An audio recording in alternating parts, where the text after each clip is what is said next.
नमस्कार, आप देख रहे हैं एवन उत्तर प्रदेश और मैं हूं आपके साथ आयुषी गुप्ता। बुलेटिन की शुरुआत करेंगे इस वक्त की हेडलाइंस के साथ। यूपी दौरे पर राष्ट्रपति रामनाथ कोविंद। लखनऊ में कैप्टन मनोज पांडे सैनिक स्कूल के हीरक जयंती समारोह में की शिरकत। सीएम योगी ने किया महामिंग को रुद्राक्ष का पौधा भेंट।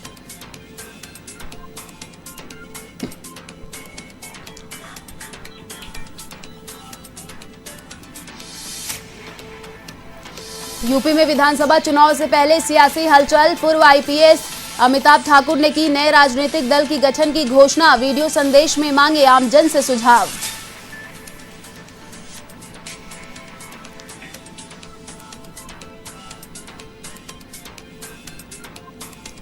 यूपी के इटावा में रफ्तार का कहर। अनियंत्रित रोडवेज बस ने मारी ट्रक को टक्कर। हादसे में 3 यात्रियों की मौत, कई घायल।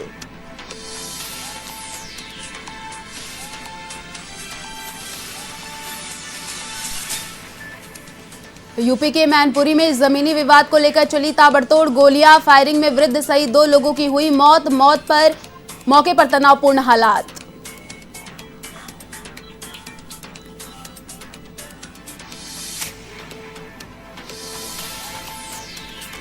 यूपी के लखीमपुर खीरी में आग का तांडव। ट्रक में आग लगने से लाखों का माल जलकर खाक, तो दबंगों ने गरीब के आशियाने को किया आग के हवाले।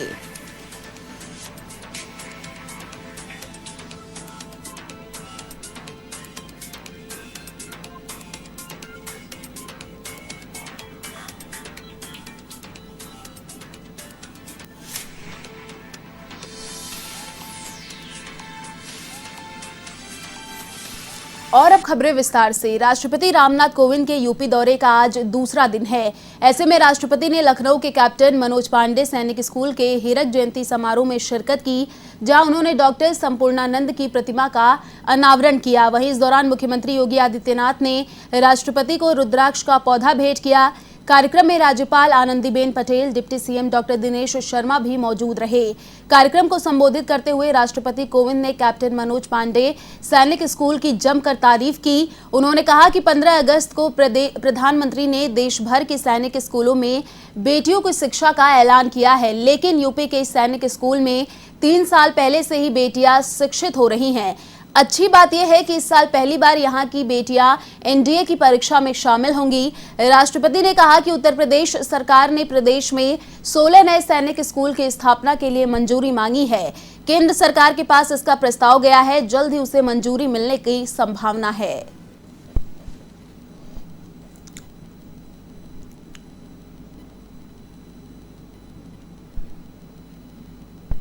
यानी किसी ने अगर आपके प्रति कुछ भी योगदान किया है तो उसके प्रति कृतज्ञता ज्ञापित करना, यही हमारा धर्म है।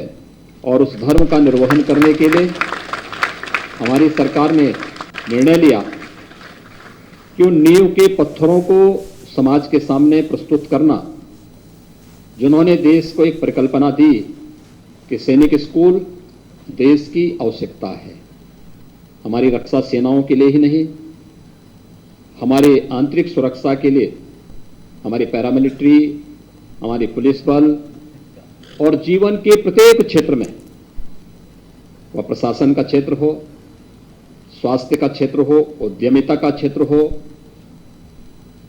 प्रबंधन का क्षेत्र हो, उस हर क्षेत्र में हम अच्छे, दक्ष और अनुशासित नागरिकों को देश को दे सकें।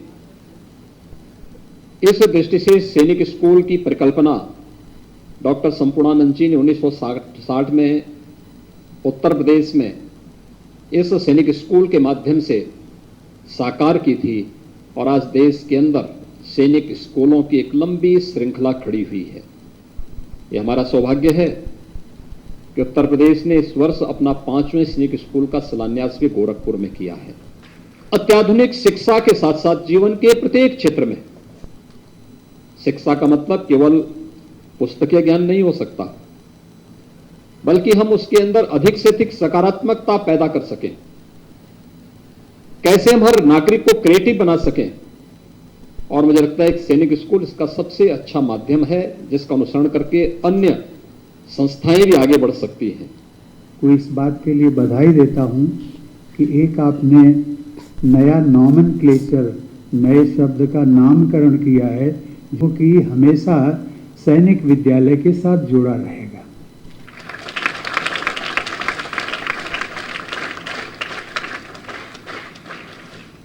विद्यालय की क्षमता दुगनी किए जाने की परियोजना तथा बालिका छात्रावास के भवन का शिलान्यास करके भी मुझे बहुत खुशी हुई है।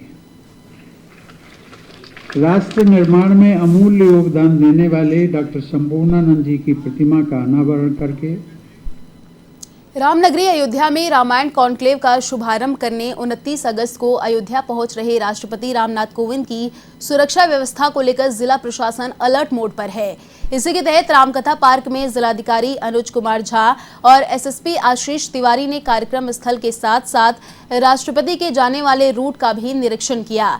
जिलाधिकारी और एसएसपी ने बताया कि राष्ट्रपति के आगमन पर अयोध्या में रूट डायवर्जन लागू रहेगा, साथ ही आम जनता को असुविधा न हो इसका भी ध्यान रखा जा रहा है। वहीं आपातकालीन सेवाएं भी बाधित नहीं होंगी।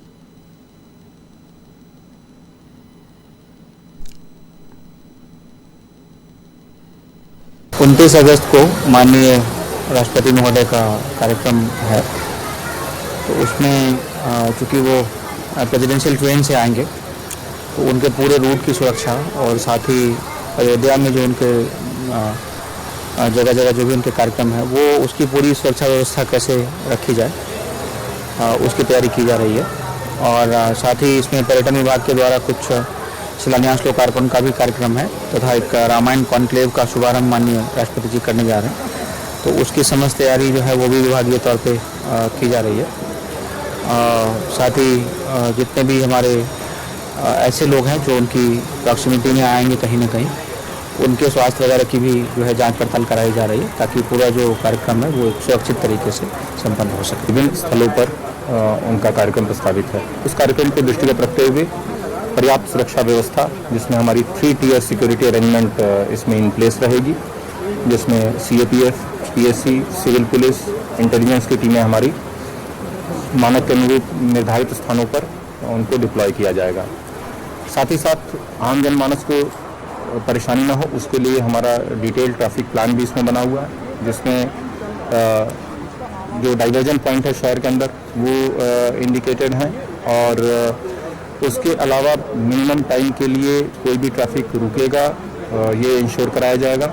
और साथ ही साथ एम्बुलेंस तथा अदर इमरजेंसी व्हीकल जो हैं वो अनवरत चलें उसकी भी व्यवस्था इसमें। यूपी के लखनऊ में विधानसभा चुनाव से पहले सियासी गलियारों में हलचल तेज हो गई है। ऐसे में सीएम योगी के खिलाफ चुनाव लड़ने का ऐलान करने वाले पूर्व आईपीएस अमिताभ ठाकुर ने नए राजनीतिक दल के गठन की घोषणा की है। उन्होंने वीडियो संदेश जारी करते हुए कहा कि तमाम सहयोगियों, शुभचिंतक और जानकार लोगों की ओर से दिए गए परामर्श के बाद उन्होंने नई पार्टी का गठन करने का निर्णय लिया है। साथ ही अमिताभ ठाकुर ने राजनीतिक दल का नाम अधिकार सेना प्रस्तावित करते हुए अन्य सुझाव देने की मांग की है। सहयोगियों द्वारा अपने इस नए राजनीतिक दल का नाम अधिकार सेना रखा जाना प्रस्तावित है।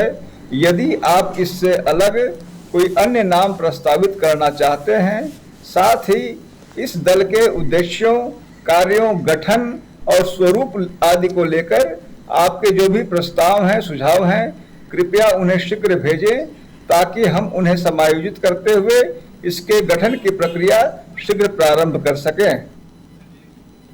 खबर यूपी के इटावा से है, जहां बकेवर क्षेत्र में अनियंत्रित रोडवेज बस ने हाईवे किनारे खड़े ट्रक को टक्कर मार दी। इस हादसे में 3 यात्रियों की मौके पर ही मौत हो गई, जबकि 30 से ज्यादा यात्री घायल हो गए। अपर पुलिस अधीक्षक ग्रामीण ओमवीर सिंह ने बताया कि कानपुर से आगरा की ओर जा रही रोडवेज बस ने ट्रक को टक्कर मार दी, जिसमें 3 यात्रियों ने मौके पर ही दम तोड़ दिया। फिलहाल पुलिस मामले की जांच में जुटी हुई है।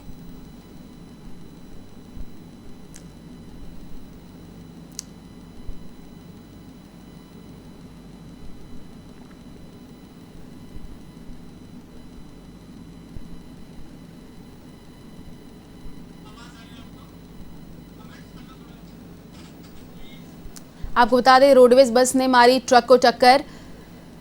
हादसे में 3 लोगों की मौत हो गई और कई लोग घायल भी हो गए। इटावा का ये मामला बताया जा रहा है। आपको बता दें, यूपी के इटावा में रफ्तार का कहर देखने को मिल रहा है। आपको बता दें रोडवेज बस ने ट्रक को टक्कर मार दी, जिसमें से हादसे में 3 की मौत हो गई, कई लोग घायल हो गए। यूपी के इटावा में रफ्तार का कहर देखने को मिल रहा है। थाना बकेवर क्षेत्र में नेशनल हाईवे पे बिजोली पुल के आगे एक ट्रक और बस में एक्सीडेंट हुआ है। पूरा घटनाक्रम यह है कि ये बस कानपुर से आ रही थी और जो बताया गया है प्रत्यक्षदर्शियों द्वारा वो आगरा जा रही थी और ये काफ़ी स्पीड में आ रहा था। इसके आगे एक ट्रक था, ट्रोला सामान का, वो एक किनारे पे खड़ा हुआ था। संभवतः नींद के झोंके में ड्राइवर जो बस वाला ड्राइवर है वो नियंत्रित नहीं कर पाया और पीछे से उस ट्रोले में टक्कर लगी है, जिसमें अभी तक 3 लोगों के हताहत होने की सूचना है। बाकी सभी लोगों का इलाज हॉस्पिटल में चल रहा है। यूपी के देवरिया में दर्दनाक हादसा। आपको बता दें खनुआ नदी में डूबे 3 बच्चे, खेलते वक्त यह हादसा पेश आया और तीनों बच्चों की दर्दनाक मौत हो गई। खामपार थाना क्षेत्र के खैराट गांव का ये पूरा मामला बताया जा रहा है। खनुआ नदी में डूबने से 3 बच्चों की मौत हो गई।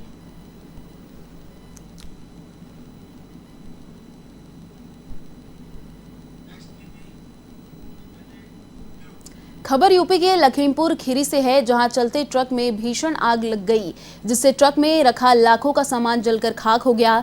जानकारी के अनुसार ट्रक चालक गाजियाबाद से नेपाल बॉर्डर माल लेकर जा रहा था। इसी दौरान शॉर्ट सर्किट के चलते ट्रक में आग लग गई। वहीं मौके पर पहुंची फायर ब्रिगेड की 3 गाड़ियों ने आग पर काबू पाया।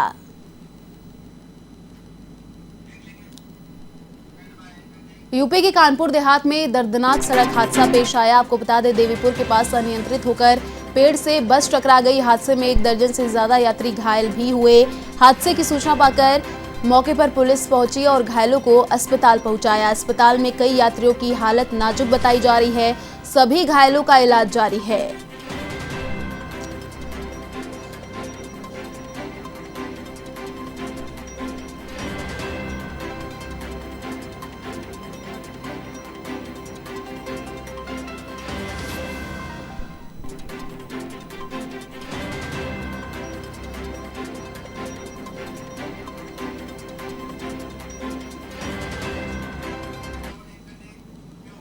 फतेहपुर में प्रधान प्रतिनिधि धर्मपाल सिंह द्वारा जान माल का खतरा व फर्जी मुकदमे में फंसाने की साजिश करने वालों के खिलाफ एसपी को शिकायत पत्र देकर कार्रवाई की मांग की है। जानकारी के अनुसार मामला अमौली विकासखंड के न्यूरी जलालपुर गांव का है, जहां ग्राम प्रधान प्रतिनिधि धर्मपाल ने बताया कि गांव के कुछ लोग चुनावी रंजिश के चलते विकास में रोड़ा बन रहे हैं, जिसका विरोध किया तो जान माल की धमकी देते हैं और फर्जी मुकदमे में भी फंसाने की कोशिश कर रहे हैं।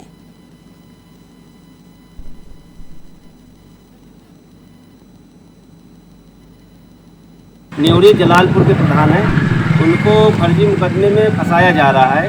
प्रार्थना पत्र दिए जा रहे हैं, आए दिन धमकी दी जा रही है कि अगर हमारे हिसाब से काम नहीं करोगे तो हम तुमको फंसा देंगे फर्जी मुकदमे में। इसके लिए हम पीड़ित प्रधान को लेके एसपी महोदय से मिलने आए थे, उनको पूरी बात से अवगत कराया। जैसा कि थाना अध्यक्ष हैं वो प्रधानों की सुनाई कम करते हैं, जहाँ पे उनका सिस्टम होता है वहाँ पे कर लेते हैं। कई मामले ऐसे आए हैं, कई प्रधानों के खिलाफ फर्जी मुकदमे पहले भी लिखे जा चुके हैं।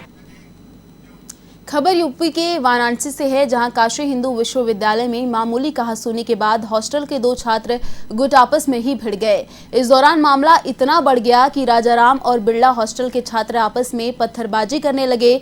वहीं संघर्ष के दौरान छात्रों ने पेट्रोल बम और हवाई फायरिंग भी की। इधर घटना की सूचना पाकर पहुंची पुलिस ने भी महज तमाशाबीन बनकर रह गई। हालांकि मामला शांत होने के बाद दोनों पक्षों ने थानों में एक दूसरे के खिलाफ शिकायत दर्ज कराई। बिरला छात्रावास और राजाराम छात्रावास के बच्चे आपस में किसी बात को लेकर लड़ाई की, जिसमें एक दूसरे के ऊपर पत्थर भी मारे गए, जहां ईंट के टुकड़े इत्यादि पड़े हुए। यूनिवर्सिटी प्रशासन द्वारा पुलिस को सूचना दी गई और कॉल किया गया कि पुलिस की फोर्स यहाँ पे आए, जिसके तहत पुलिस की विभिन्न थानों की फोर्स यहाँ पे भेजी गई। साथ में ACPs भी आए हैं, ADCP प्रोटोकॉल भी आए हैं और साथ में मैं भी आया हूँ, ताकि मौके पर देख के शांति व्यवस्था बनाई जा सके। यूपी के लखीमपुर खीरी में दबंगों ने पुलिस और राजस्व विभाग की टीम के सामने ही गरीबों के आशियाने के आग के हवाले कर दिया। दबंगों की ओर से झोपड़ी में लगाई गई आग का वीडियो तेजी से सोशल मीडिया पर वायरल हो गया। वहीं इस वीडियो में जिम्मेदार अधिकारी मूक दर्शन बने नजर आ रहे हैं। वहीं पीड़ित परिवार ने आरोपियों के खिलाफ सख्त कार्रवाई की मांग की है।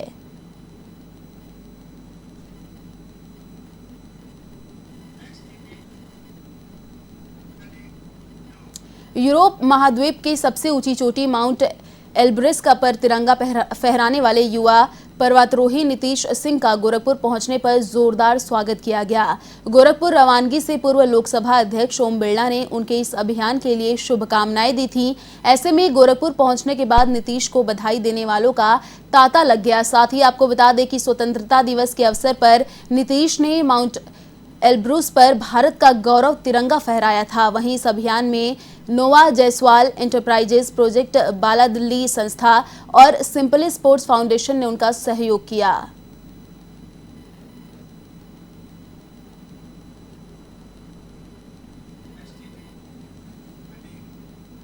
लखनऊ में शिक्षा निदेशक उच्च शिक्षा ने लगाई फटकार। कर्मचारियों को आपको बता दें, हिला हवाली पर फटकार लगाई है। कोविड से मृत कर्मचारियों के दस्तावेज नहीं जमा किए गए। निदेशालय में समय से दस्तावेज जमा नहीं कराए गए। दस्तावेजों को 23 अगस्त तक उपलब्ध कराना था। अब आज तक उपलब्ध कराने का अल्टीमेटम दिया गया।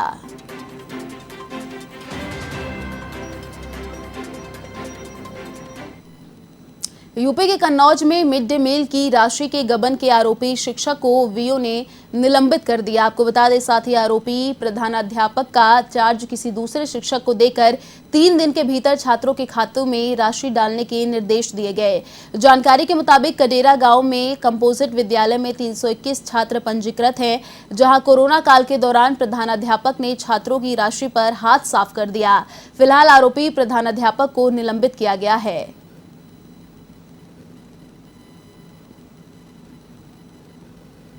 कंपोजिट विद्यालय कडेरा में विनोद सिंह टीचर हैं। उन्होंने मिड डे मील का जो धनराशि थी बच्चों को जो ट्रांसफ़र की जानी थी, बच्चों के खाते में न ट्रांसफ़र करके उसको अपने निजी व्यक्तिगत प्रयोग के लिए निकाल लिया, तो उनको जो है निलंबित कर दिया गया। सर, धनराशि कितनी थी? 80,000 रुपये। ये सर कितने बच्चों को जानी थी? ये उस विद्यालय में तो 321 बच्चे हैं। कंपोजिट स्कूल है कक्षा 1 से लेकर 8 तक, तो इतना ही निकाला, बाकी पैसा खाते में पड़ा है। अब जो वहाँ के सहायक शिक्षक हैं, इंचार्ज, उनको बना दिया गया, रणवीर सिंह को। तो उनसे कहा गया है कि 3 दिन के अंदर पैसा खाते में ट्रांसफर करिए। खबर जौनपुर के मुंगरा बादशाहपुर से है, जहां तरहटी ग्राम सभा के आदिवासियों के 3 बच्चों की मौत के बाद स्वास्थ्य विभाग में हड़कंप मच गया, जबकि स्वास्थ्य विभाग की टीम रोज देखरेख कर रही है। सीएमओ लक्ष्मी सिंह स्वयं गांव का दौरा कर रही हैं। बावजूद इसके स्वास्थ्य विभाग की लापरवाही सामने आई है। स्थानीय लोगों का कहना है कि झोला छाप डॉक्टर को दिखाने के चलते बच्चों की मौत हो रही है।